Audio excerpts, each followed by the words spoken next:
You've got that nasty squeal when you apply the brake pedal, or maybe you've got that strange vibration up in the front end when you apply the brakes, or maybe the vehicle's pulling left or right when you apply brakes. In any of those scenarios, you've got to change discs or rotors or both. This job is much easier than you think, I promise. We're going to prove that to you today. We're going to help you wrench up and tackle a disc brake job.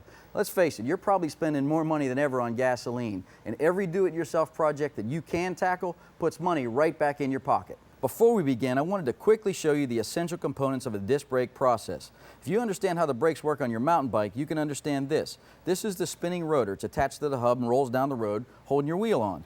These are the brake pads. We're going to replace these today. They create friction against there when the caliper, which goes on top, takes hydraulic action, converts it to mechanical action, creating friction, stopping the wheel. We've got the vehicle stable and secure in a nice level spot. Now, just about any caliper configuration you're going to run into, there's two bolts that hold the caliper onto a caliper mounting bracket. Just pull the slide pins out, pull the caliper off. You can get a good look at the caliper as it compares to the new one. Looks exactly the same. Now, I like to hang this caliper up under the fender well. I like to use a bungee cord because we don't want any tension on this brake line. No reason to take a chance on kinking it or breaking it. Remove the old pads, get rid of them. Next step is to remove the caliper mounting bracket so we can gain access to the rotor. That'll allow us to put the new rotor right on. Now the top caliper mounting bracket bolt, and we're clear into the rotor. We've got the caliper off, the pads off, the bracket off. Get it loose, caliper mounting bracket comes right off in your hands.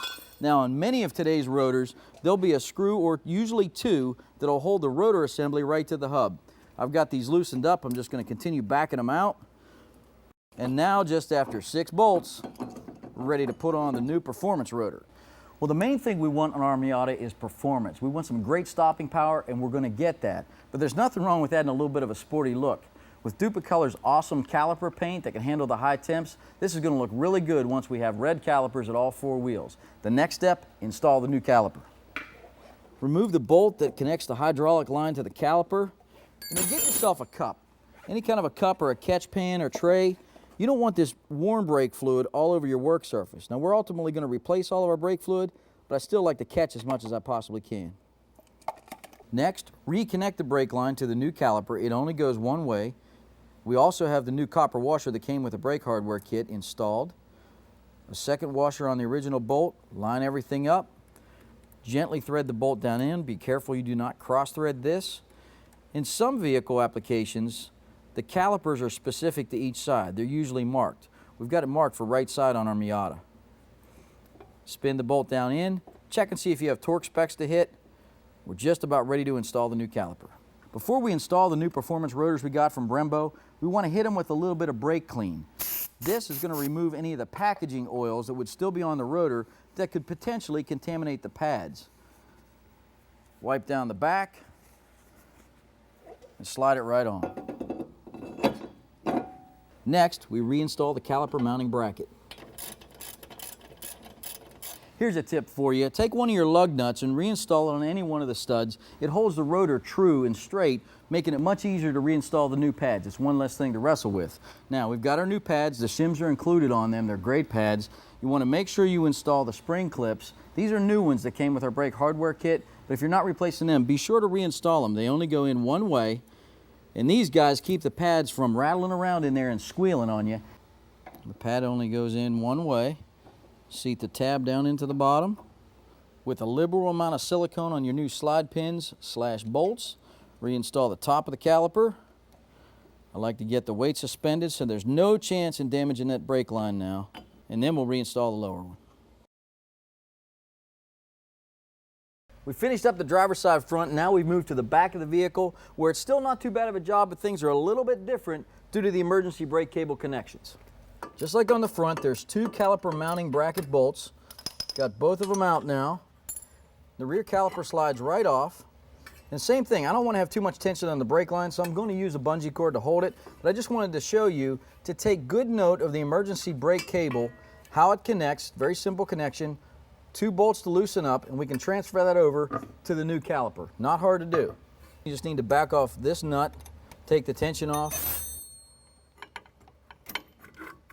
Take the cam out of the horseshoe clip. That's removed. We'll still take off the brake line and transfer everything over. Next, we take off the brake line mounting bolt. just about ready to swap out calipers. There's a couple of things I'm really excited about on the back half of this Miata brake job. First, these powder-coated red calipers we got. They're going to hold up in the toughest of conditions. And I specifically didn't get calipers that were preloaded. I wanted to choose my own brake pads. This car's going to see some performance. I chose the Wagner pads, the Thermoquiets that they've got out now. These are outstanding pads, tremendous friction, and I love this. They don't require shims or any type of lubrication when you install them. Very easy to work with. All we have to do now, transfer the emergency brake cable bracket from the old caliper over to the new one.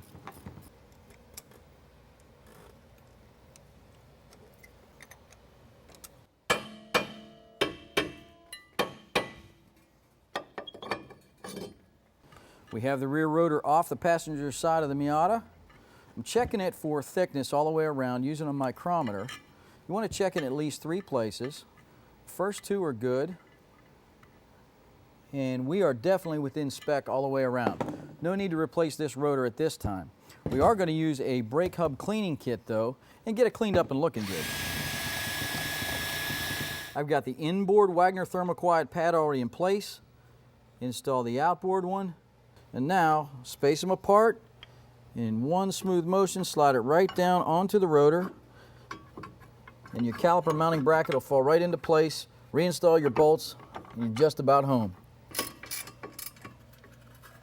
And finally, reinstall the brake line. Be sure you use the new copper washers that come with your kit.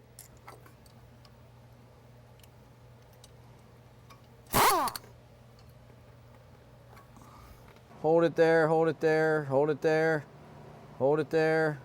Good, no drips. After I get done bleeding the brakes, I like to take a fresh white cloth and put it under every corner and check for drips. We look like we're in good shape.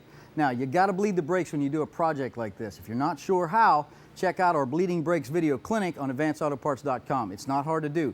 Just start at the furthest wheel away from the master cylinder reservoir. This thing's looking good. I'm excited about those high-tech, high-performance Brembo rotors up front.